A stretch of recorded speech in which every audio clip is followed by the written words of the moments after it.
Assalamualaikum warahmatullahi wabarakatuh. Saya di sini akan mereview bab 10 mengenai peran organisasi Islam di Indonesia.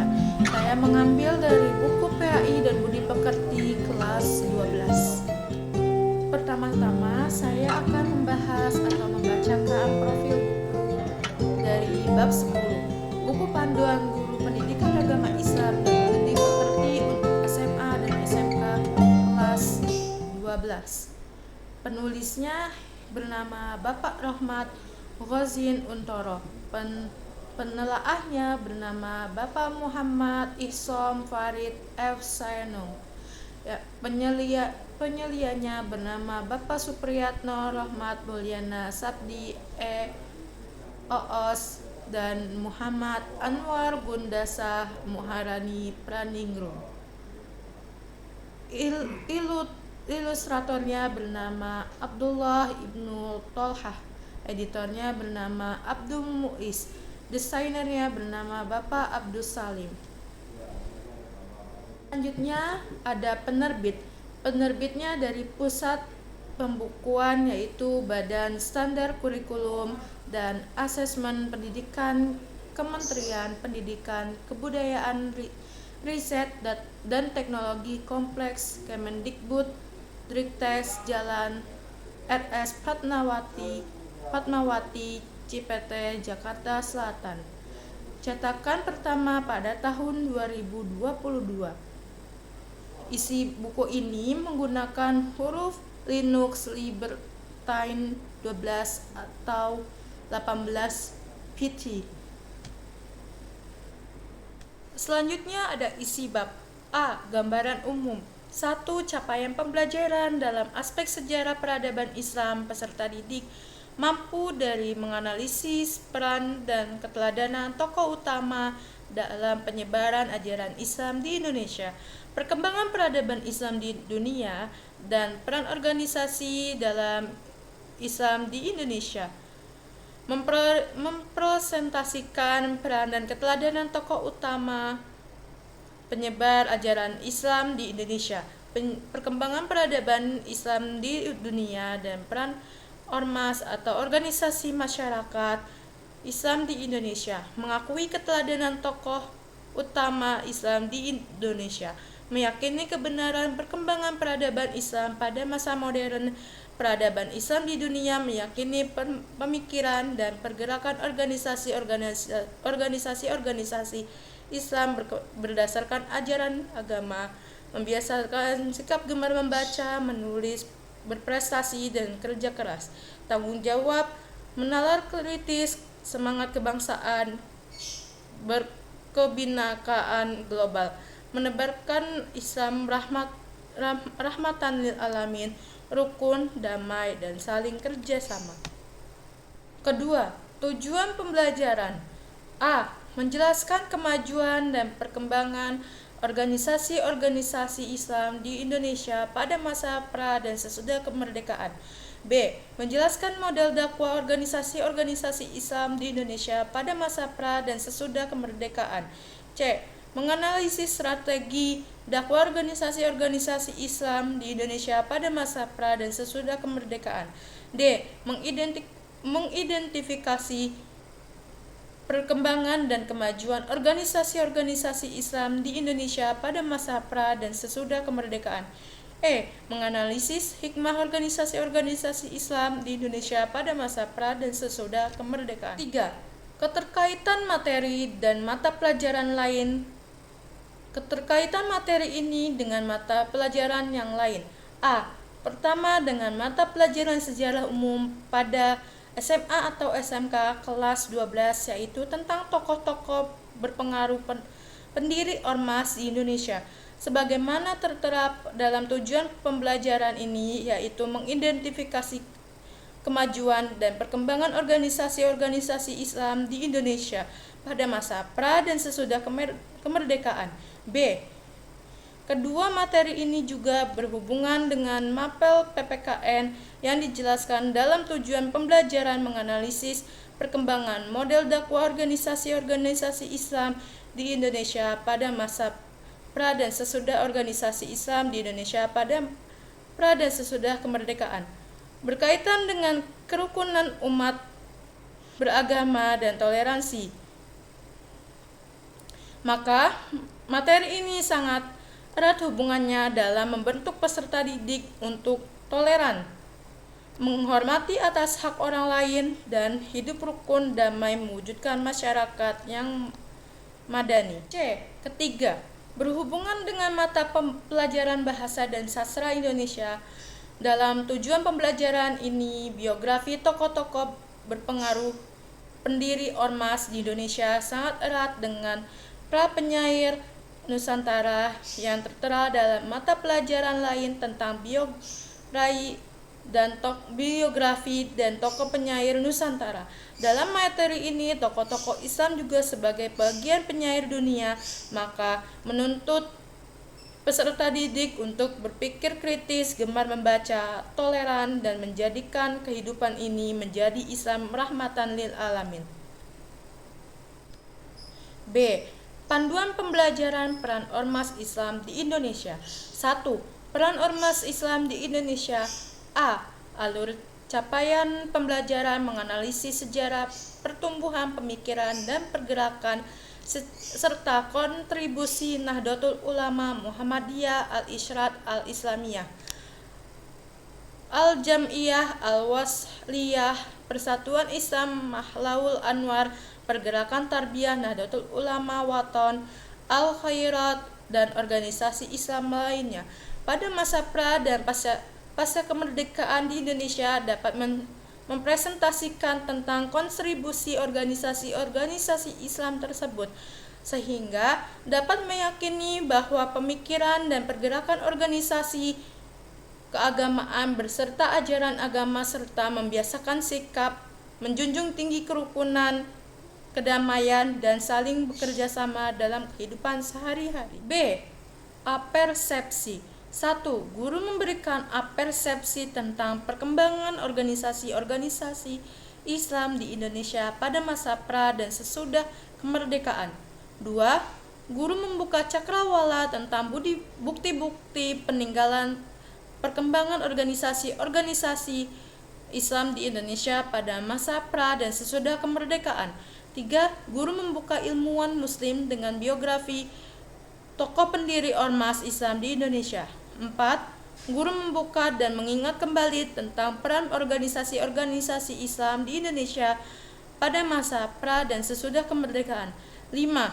Guru memberikan contoh kebermaknaan hikmah perkembangan organisasi-organisasi Islam di Indonesia pada masa pra dan sesudah kemerdekaan.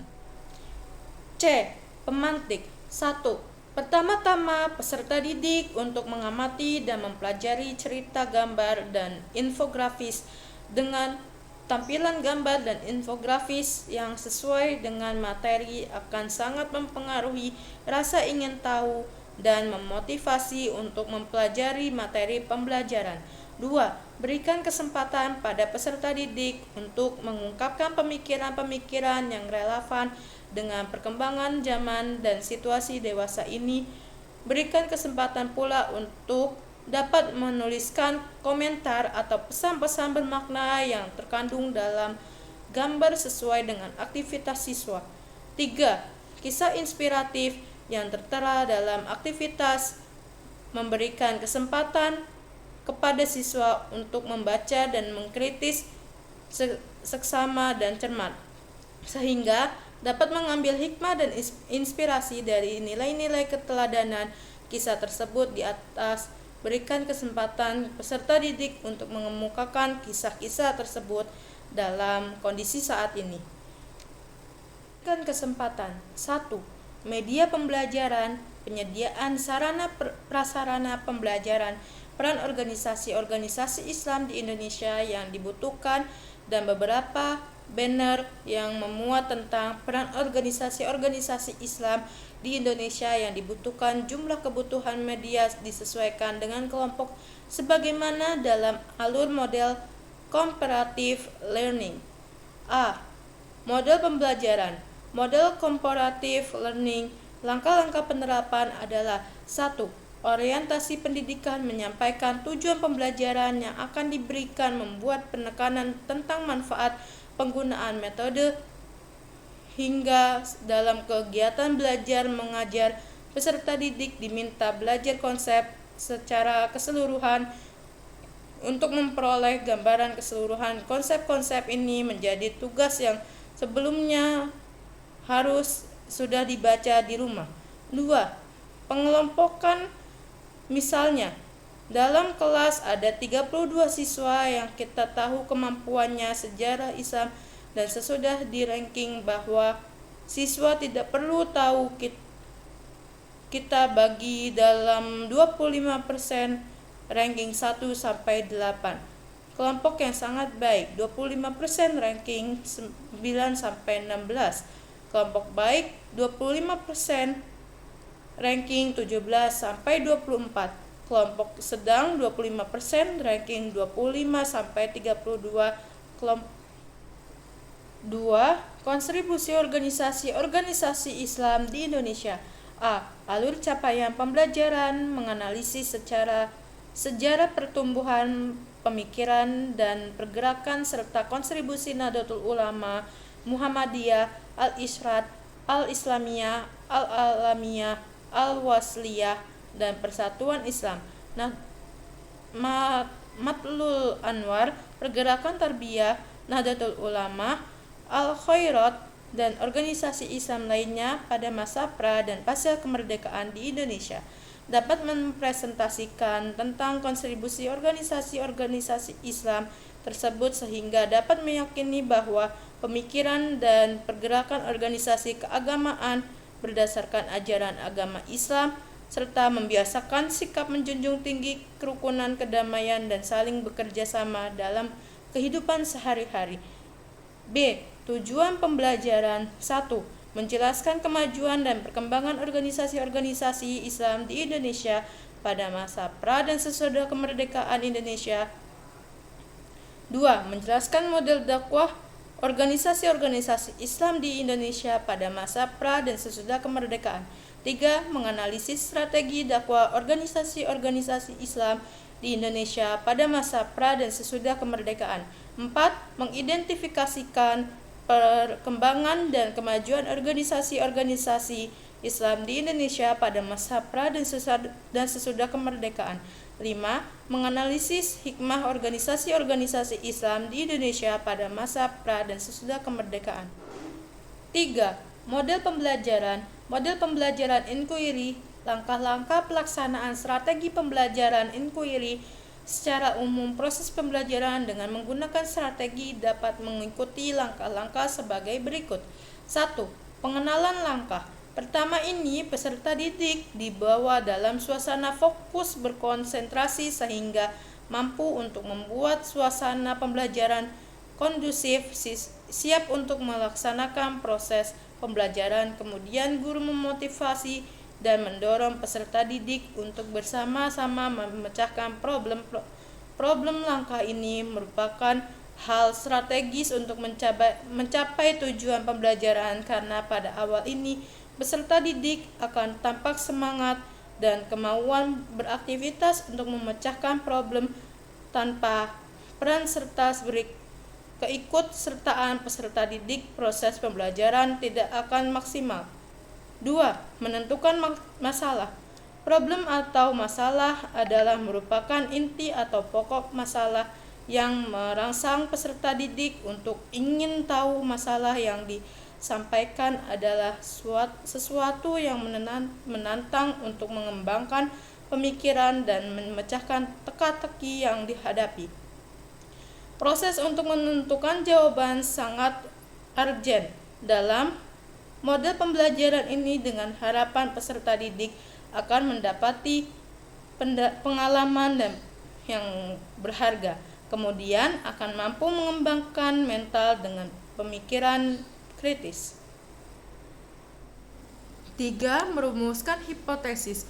Pendapat peserta didik yang merupakan jawaban awal bersifat sementara adalah merupakan masalah yang dikaji.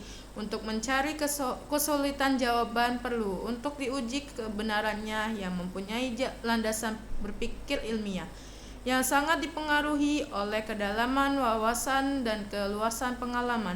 Dengan ini maka peserta didik diajak untuk berpikir tinggi. Tanpa wawasan yang luas akan dijumpai berbagai kesulitan dalam mengembangkan hipotesis yang logis. 4. Mengumpulkan data. Aktivitas dalam menjaring informasi sangat diperlukan dalam menguji hipotesis yang diajukan. Dalam mengumpulkan data merupakan langkah-langkah yang sangat penting dalam perkembangan intelektual. Diperlukan motivasi dan ketekunan peserta didik yang kuat. Oleh sebab itu, peran guru dalam hal ini menyampaikan pertanyaan atau penyataan yang mendorong pada peserta didik untuk mencari informasi yang dibutuhkan.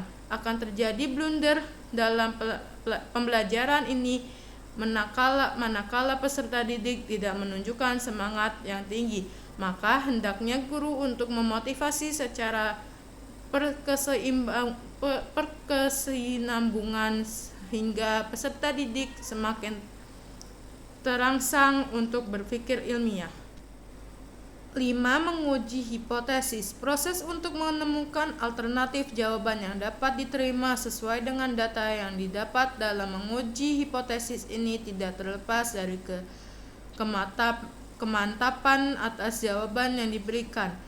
Di samping itu, untuk mengembangkan cara berpikir yang rasional, dengan kata lain bahwa kebenaran atas jawaban yang disampaikan berdasarkan pada argumentasi yang didukung dengan data-data yang valid.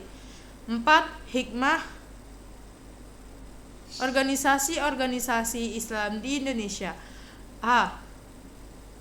Alur capaian pembelajaran. Menganalisis sejarah pertumbuhan pemikiran dan pergerakan serta kontribusi Nahdlatul Ulama, Muhammadiyah, Al-Isyrat, Al-Islamiyah, Al-Alamiyah, Al-Wasliyah, Persatuan Islam, Mahtalul Anwar, perkembangan tarbiyah Nahdlatul Watan, Al-Khairat, dan organisasi Islam lainnya pada masa pra dan pasca kemerdekaan di Indonesia dapat mempresentasikan tentang kontribusi organisasi-organisasi Islam tersebut sehingga dapat meyakini bahwa pemikiran dan pergerakan organisasi keagamaan berdasarkan ajaran agama serta membiasakan sikap menjunjung tinggi kerukunan, kedamaian, dan saling bekerja sama dalam kehidupan sehari-hari.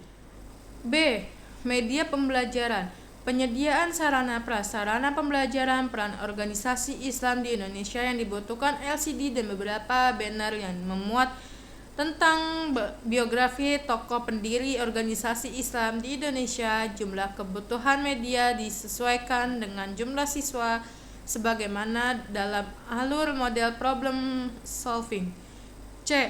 Model pembelajaran. Problem solving. Langkah-langkah pembelajaran problem solving. 1. Ditemukannya suatu problem atau masalah autentik untuk dipecahkan. Didorong peserta didik untuk menemukan permasalahan sesuai dengan tingkat kemampuan berpikir. 2. Mencari informasi atau sumber-sumber data atau melakukan pengamatan atau eksperimen dengan jalan membicara literatur yang dapat untuk digunakan dalam pemecahan masalah. 3. Merumuskan jawaban-jawaban dari masalah yang didapati berdasarkan pada fakta-fakta data. 4. Melakukan pengujian atas jawaban sementara yang berdasarkan pada permasalahan atau problem. Jawaban tersebut dapat dilakukan dengan pengujian melalui demonstrasi, tugas, diskusi, dan lain-lain. 5. Peserta didik dengan bimbingan guru menarik kesimpulan jawaban yang ada dan guru memberikan kata kunci kesimpulan. D. Metode alternatif yang relevan. Metode demonstrasi. Demonstrasi merupakan metode yang sangat efektif sebab membantu siswa untuk mencari-cari jawaban dengan usaha sendiri berdasarkan fakta data yang benar.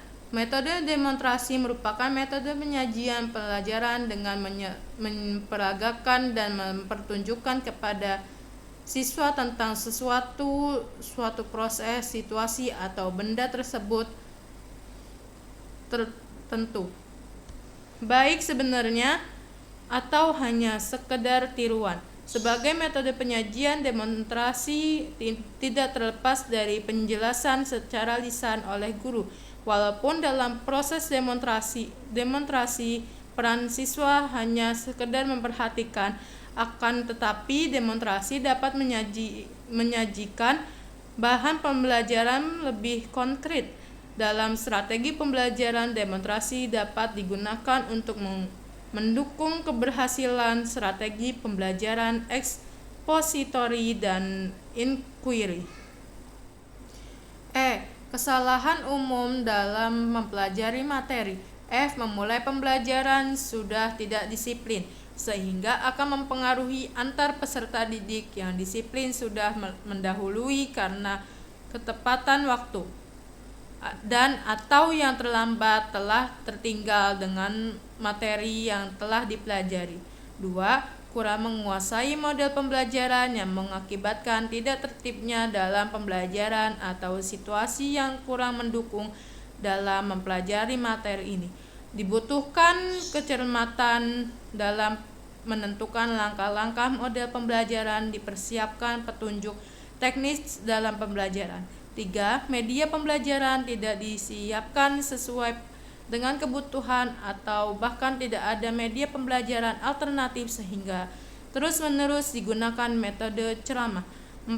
Kurang menguasai materi pembelajaran atau materi tersebut tidak disukai oleh pembelajar sehingga ada rasa keengganan untuk mempelajari lebih lanjut. Penanganan perbedaan kemampuan siswa. 1. Peserta didik yang mengalami kesulitan belajar diperlukan pembimbingan khusus. Bila belum paham terhadap materi tersebut, perlu diberi tugas tertentu untuk mendorong peserta didik sampai pada kemampuan untuk mendapatkan standar minimal. 2. Peserta didik yang mendapatkan anugerah dapat memahami materi dengan cepat. Perlu untuk dilakukan akselerasi penambahan memperdalam materi sehingga melampaui batas sampai mendapat hasil maksimal. 3. Dengan keanekaragaman budaya dan karakter merupakan anugerah Allah Subhanahu wa Ta'ala yang perlu untuk disyukuri. Peserta didik dibimbing untuk saling memahami watak dan tabiat sesama sahabat, toleransi, serta bergotong royong, saling membantu di antara semua sahabat, hidup saling menghormati atas hak-hak orang lain. G. Refleksi pembelajaran. 1. Guru membimbing peserta didik untuk renungkan apa yang menyebabkan pembelajaran ini kurang fokus atau kurang lancar sehingga pembelajarannya kurang maksimal. 2. Guru membimbing peserta didik untuk merenungkan apa yang mendorong pembelajaran ini berjalan lancar dan maksimal, sehingga pembelajaran mendapatkan hasil maksimal. 3. Guru menyampaikan pesan karakter. Salah satu perilaku mengajarkan kepada kita untuk bersyukur, dan dalam kesempatan ini kita tambah syukur kita dengan meningkatkan kinerja kita semua dalam pembelajaran. 4. Guru meminta peserta didik untuk membaca dan mencermati butir sikap dan nilai karakter. 5. Selanjutnya, guru meminta peserta didik untuk melakukan refleksi diri terkait manfaat yang diperoleh setelah mempelajari materi. Selanjutnya, saya akan membacakan komentar terhadap bab 10. 1. Kelemahan bab atau buku. Penyajian informasi dalam beberapa bagian terasa terlalu padat dan panjang, sehingga dapat menyulitkan peserta didik untuk memahami inti materi dengan cepat. beberapa istilah atau nama organisasi yang disebutkan dalam sehingga membuat pembaca kurang mendapatkan gambaran penyeluruh. Penjelasan ketika pembelajaran seperti model kooperatif learning problem solving sepenuhnya disederhanakan untuk guru dengan pengalaman terbatas. 2. Kelemahan bab atau buku.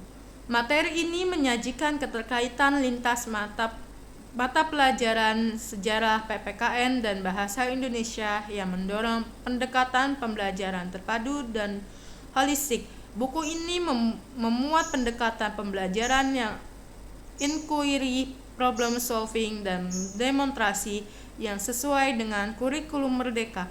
Terdapat banyak dorongan nilai karakter dan spiritual seperti toleransi, cinta damai, dan tanggung jawab yang sangat penting dalam pembelajaran agama dan budi pekerti. 3. Solusi.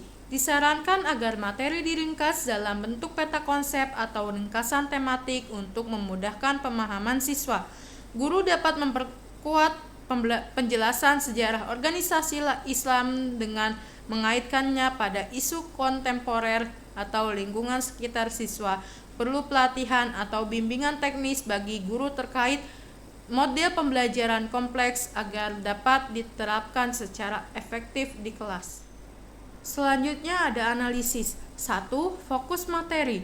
Bab ini membahas tentang peran organisasi-organisasi Islam di Indonesia pada masa pra-kemerdekaan maupun pasca kemerdekaan. Organisasi yang dibahas antara lain Nahdlatul Ulama, Muhammadiyah, Al-Isyrat, Persis, dan lainnya.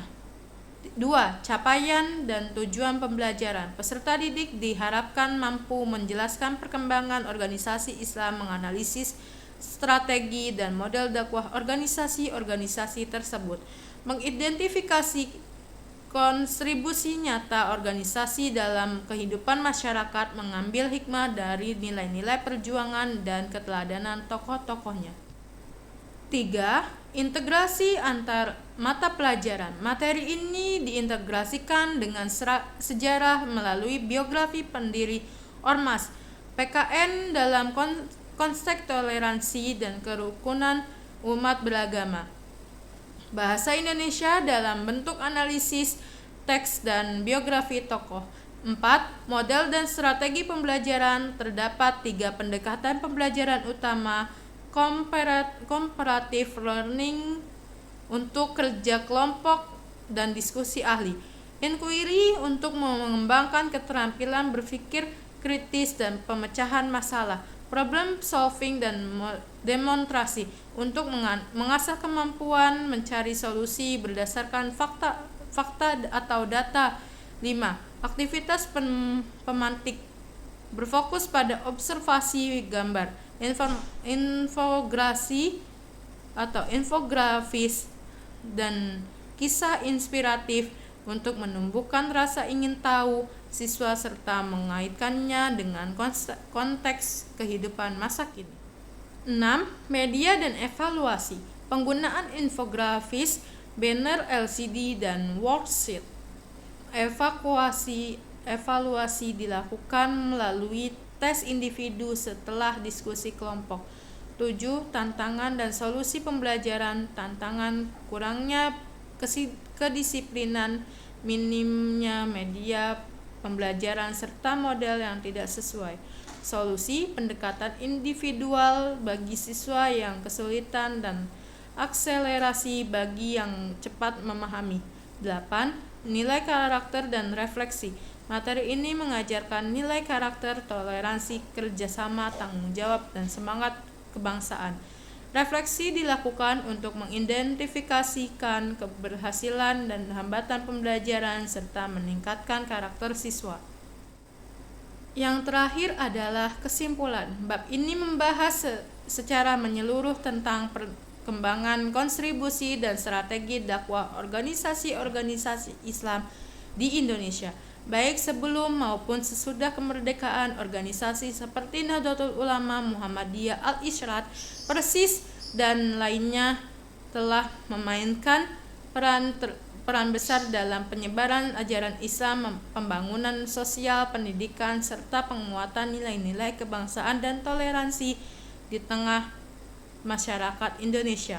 Tujuan pembelajaran diarahkan agar siswa tidak hanya memahami sejarah dan peran ormas Islam, tetapi juga menginternalisasi nilai-nilai keteladanan, kerjasama, damai, dan serta sikap kritis dan tanggung jawab. Proses pembelajaran dirancang dengan pendekatan kooperatif, inquiry, dan pemecahan masalah, didukung oleh media yang kontekstual dan aktivitas pemantik yang mendorong ketertiban antara peserta didik. Pentingnya integrasi materi ini dengan pelajar lain seperti sejarah, PPKN, dan bahasa Indonesia juga ditekankan guna membentuk peserta didik yang berpikir terbuka, toleran, dan mampu hidup harmonis dalam masyarakat majemuk. Baik, sekian dari saya, kurang lebihnya mohon maaf. Wassalamualaikum warahmatullahi wabarakatuh.